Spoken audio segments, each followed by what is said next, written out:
प्यारे बच्चों, अब हम करेंगे कक्षा 8 की हिंदी कार्यपुस्तिका प्रखर का कार्यपत्रक 75 और आकलन 13। पहला प्रश्न है, नीचे लिखी कविता को पढ़कर दिए गए प्रश्नों के उत्तर लिखिए। सच है विपत्ति जब आती है, कायर को ही दहलाती है। सूरमा नहीं विचलित होते, क्षण एक नहीं धीरज खोते। विघ्नों को गले लगाते हैं, कांटों में राह बनाते हैं। पहला, ऊपर लिखी कविता का उचित शीर्षक लिखिए। तो यह एक वीर व्यक्ति के बारे में ही है, तो हम इसका शीर्षक देंगे सूरमा। फिर दूसरा, विपत्ति आने पर कौन विचलित नहीं होते हैं? वीर पुरुष सूरमा। विपत्ति आने पर सूरमा विचलित नहीं होते हैं। विपत्ति आने पर सूरमा विचलित नहीं होते हैं। नहीं होते हैं। प्रश्न नंबर 3 है, विघ्नों को गले लगाते हैं। पंक्ति के भाव अपने शब्दों में लिखिए। इसका अर्थ है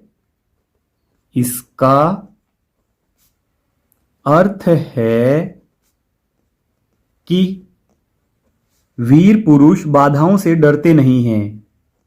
वीर पुरुष बाधाओं से डरते नहीं हैं। वीर पुरुष बाधाओं से डरते नहीं बल्कि उनका सामना बहादुरी से करते हैं।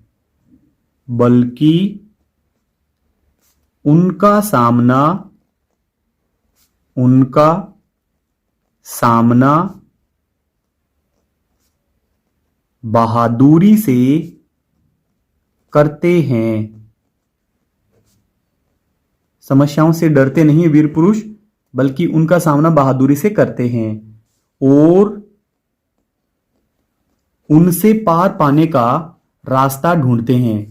और उनसे पार पाने का रास्ता ढूंढते हैं। फिर आगे है प्रश्न नंबर 4, नीचे लिखे शब्दों का प्रयोग करते हुए वाक्य लिखिए। दहलाती यानी कि डराती। अंधेरी रात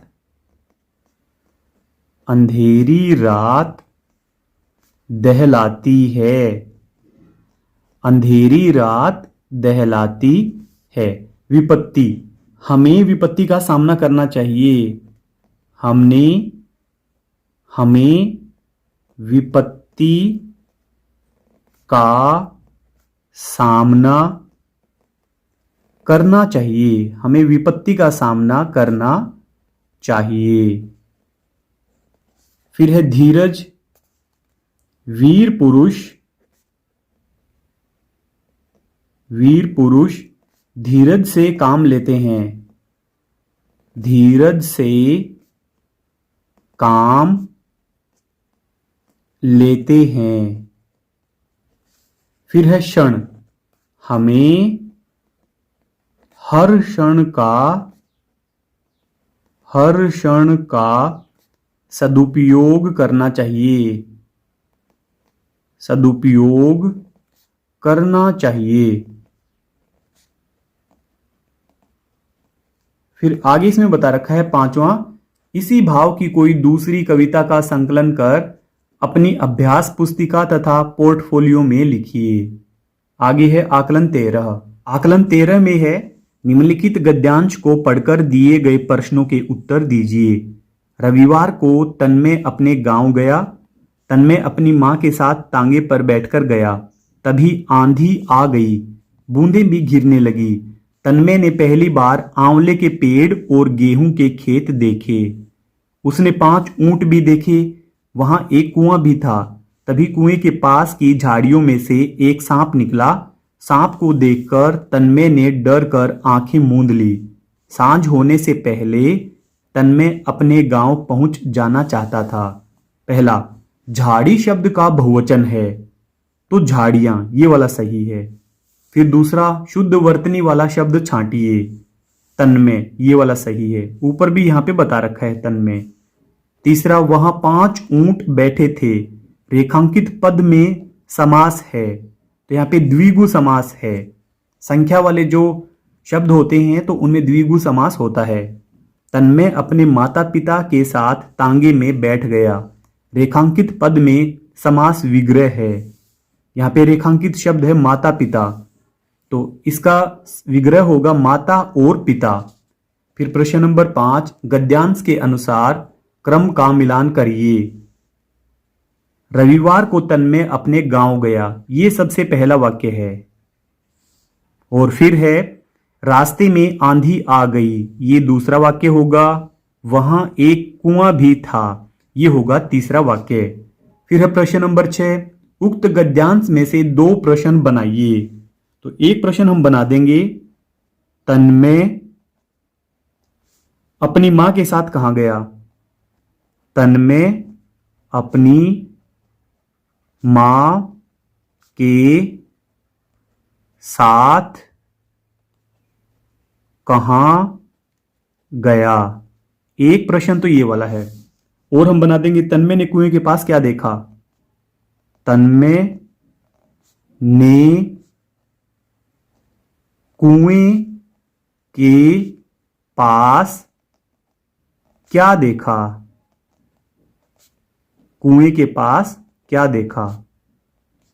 फिर है प्रश्न नंबर 7, आपके द्वारा की गई बस रेलगाड़ी की यात्रा का वर्णन अपने शब्दों में लिखिए। हम छुट्टियों में अपने नाना के गांव जोधपुर जाते हैं। हम हर बार छुट्टियों में, तो आप यहां पे बस या रेलगाड़ी की यात्रा का वर्णन अपने शब्दों में कर सकते हैं, जो भी आपको सही लगे। हम हर बार छुट्टियों में अपने नाना जी के घर जोधपुर जाते हैं। जोधपुर जाते हैं। हम ब्यावर से, हम भीम से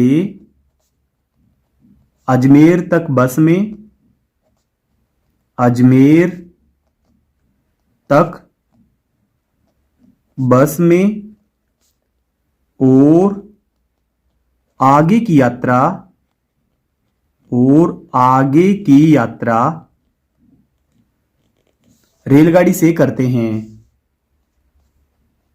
रेलगाड़ी से करते हैं। हम ट्रेन में ही, हम रेलगाड़ी में ही बैठकर खाना खाते हैं। हम रेलगाड़ी में बैठकर खाना खाते हैं। आप अपनी कल्पना से लिख सकते हैं या फिर आपने कभी यात्रा की हो उसके बारे में वर्णन कर सकते हैं। फिर 8वां है, सांझ होने से पहले तन्मय अपने गांव पहुंचना चाहता था। उसके साथ आगे क्या हुआ होगा? अपने अनुभव के आधार पर लिखिए। सांझ होने पर गांव में तांगे चलने बंद हो गए होंगे। सांझ होने पर तांगे चलने बंद हो गए होंगे। तन्मय को रात को वहीं रुकना पड़ा होगा। तन्मय को